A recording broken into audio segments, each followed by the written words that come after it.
haweenka oo laga horumariyo dhinacyada nolosha oo dhan sida caafimaadka, waxbarashada iyo ka qayb qaadashada arrimaha bulshada oo ay ugu horeeyaan siyaasadda iyo hogaaminta dalka ayaa ah ujeedooyinka ugu waaweyn ee loo asaasay Wasaaradda Horumarinta Haweenka iyo Arrimaha Qoyska ee Dowladda Puntland.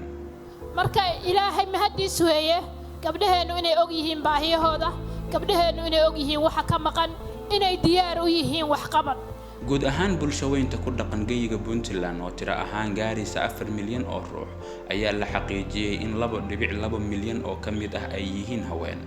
halkaas waxaa si cad looga garan karaa muhiimadda ay haweenku u leeyihiin horumarinta bulshada iyo in ay waajib tahay in ay helaan matalaad dhab ah oo ka tarjumi karta baahiyahooda maadaama ay yihiin haaf ka mid ah bulshadeena.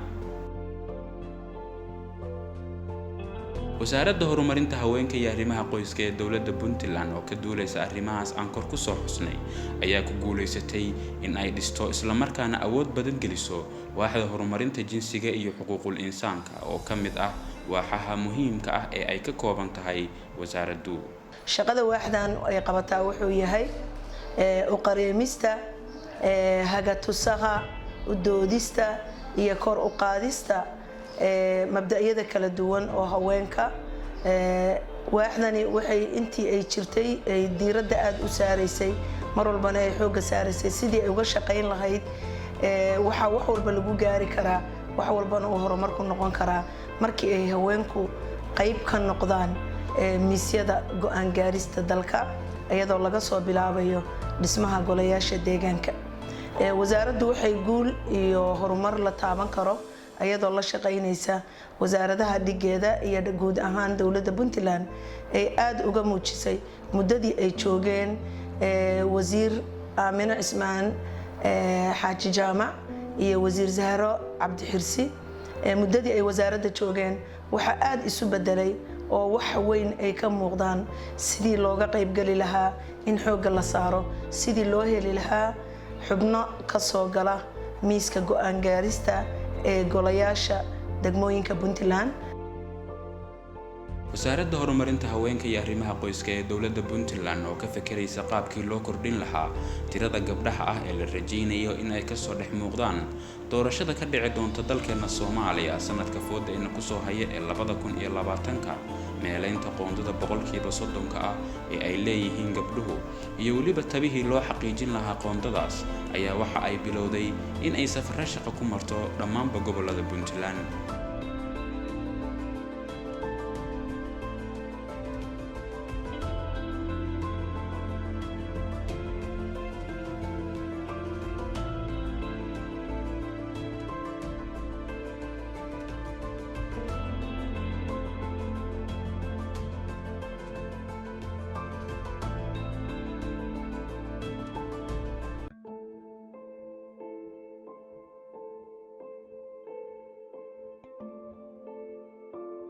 ujeedada dheer ee laga lahaa safarkan ee wasaaradda haweenka iyo horumarinta qoyska ku martay guud ahaan deegaanada Puntland oo la dhisayo golayaasha deegaanka waxay ahayd in golayaasha deegaanka ay ka mid noqdaan gabdho aqoon-yahan ah, karti leh, awood leh, soona siyaadin kara adeeg cusub iyo waxqabad cusub. si taas loo helo waxay khasab noqotay inay wasaaradda haweenku qaadato doorkeedii ahaa ee ka qaybgelinta siyaasadda haweenka. isla mar ahaantaas wasaaraddu waxay tagtay deegaanadii ay sida tooska ah doorashooyinka uga dhici lahaayeen iyadoo kasii hormaraysay wasaaradda mandate-ka u lahayd dhismaha golaha deegaanka si ay ula kulanto odayaasha dhaqanka, uga dhaadhiciso awoodda iyo waxqabadka iyo kartida gabdhuhu ay leeyihiin si ay iyaguna xubnaha maadaama ay iyagu gacantooda ku saxiixaan ama ay bixiyaan wadankana wali hal qof iyo hal cod aan la gaarin ay u siiyaan xubnahaasi. dhismaha golayaasha deegaanka ee degmooyinka Puntland oo dhawaan wasaaradda arrimaha gudaha, federalismka iyo dimuqraadiyadeyntu ay ka bilowday guud ahaan dhulka Puntland ayaa ah haatan kuwa meel fiican maraya. waxaa ilaa hadda golahooda la dhisay 5 degmo oo kala ah Gaalkacyo, Xarfo, Badhan, Ufayn iyo Buraan oo ka kala tirsan gobollada Mudug, Sanaag iyo Bari. wasaaradda horumarinta haweenka iyo arrimaha qoysku waxa ay goobjoog ka ahayd dhammaan doorashooyinkii ka dhacay degmooyinkaas aan kor ku soo xusnay iyadoona ku guuleysatay xaqiijinta in degmo walba ay ka soo baxaan qoondadii ay dumarku ku lahaayeen oo dhammaystiran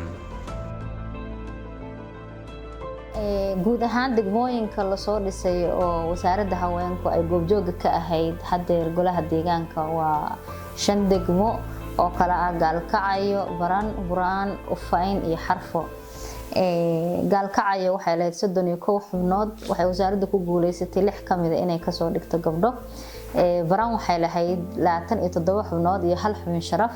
waxay wasaaradda ku guuleysatay in 9 xubnood ay gabdho noqdaan gabar kamid ah 9kaasna ay noqoto maayar ku xigeen ama deputy maayar. Degmada Buraan waxay lahayd 19 xubnood waxay ku guuleysatay wasaaraddu in 6 kamid ah ay noqdaan gabdho 6 gabdhoodna mid kamid ah ay noqoto maayar ku xigeen. Ufayn waxay lahayd 22 xubnood 5 kamid ah ay wasaaraddu ku guuleysatay in ay gabdho noqdaan. Degmada Xarfo waxay lahayd 19 xubnood 3 kamid ah ay wasaaraddu ku guuleysatay inay noqdaan gabdho. wali waxa haray degmooyin la soo dhisi doono oo ay buurtiin la ugu horeyso Galdogob iyo degmooyin kamid ah gobolada bari oo wasaaraduna goobjoog ka ahaan doonto ka horna ay sii tagi doonto oo ay faafin doonto wacyigelintii lana kulmi doonto odayaasha dhaqanka iyo qoysaska loo baahan yahay inay ka soo baxaan gabdhuhu.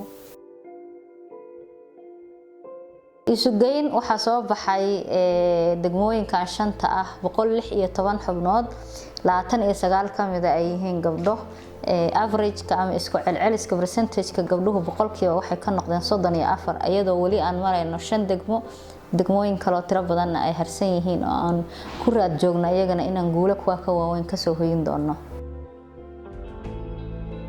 intii ay ku guda jirtay wasaaraddu safarada ay ku mareysay gobolada dalka waxa ay kulamo la qaadatay cuqaasha waxgaradka isimada nabadoonada iyo waliba gabdhaha ku hawlan inay ka shaqeeyaan arrimaha bulshada. wasaaraddu waxa ay u ololeysay dhammaanba gabdhaha daneynayay inay ku soo baxaan golayaasha deegaanka iyada oo isticmaalaysa baraha bulshada ee wasaaradda.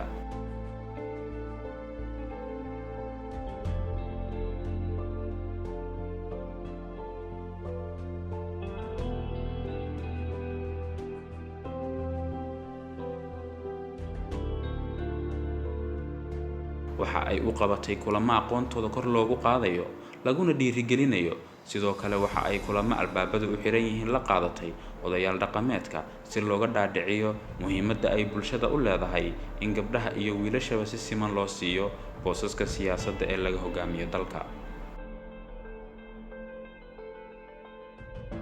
odayaasha dhaqanka ayaa si wanaagsan u soo dhaweeyay dadaalada aan kala go'o lahayn ee ay wasaaraddu ugu jirto sidii gabdhaha Puntland ay u gaari lahaayeen yoolkooda ah hogaaminta bulshada. waxa ayna dhammaantood ballan qaadeen inay mar walba tixgelin gaar ah siin doonaan doorka haweenka. dadku lagama wada rabo dumarka oo dee jawaan iyo laba xunan in la wadwidlaynaya laguma leh dumar laguma leh martida loogama aha ragga martida loogu yahay toos loogu leeyahay geedaha ku gabanayo gabdhuhu waa wiil iyo gabar waa isla reer hebelow hala keena xuquuqda gabdhaha. markii dalkeenni dawladdii dhexe ay duntay waxa weey Ilaahay subxaanahu wa ta'aala baa loo baxsaday laakiin garabka ugu weyn oo aan isleenahay runtii dadka Soomaaliyeed waa u baxsaday waxay noqdeen haweenka meel kasto la joogaba gaar ahaan markii aynu hadda reer Puntland iraahana waynu ognahay ama difaaci dalka ha noqoto ama dhismihii maamul ha noqotee qaybta ay ka qaateen waa isla ognahay. waxaan oran lahaa marka dadka Soomaaliyeed horta waxay ku fiicnaan lahaayeen khaasatan dadka reer Puntland horta meelaha kale oo ka baxsan Soomaaliya inay tagaan. hadda dalalka dariskayna la ilaa 7 dal baan tagay caasimadahooda iyo maamuladooda soo arkay waxaan ku arkay meel walba oo xafiis ah haween baa fadhiya. ragga iyagu magtayn sinayna taraasinaadka kale waa ka siman yihiin. waxaan leeyahay hal soo dhaweeyo reer Puntland gabdhaha doorta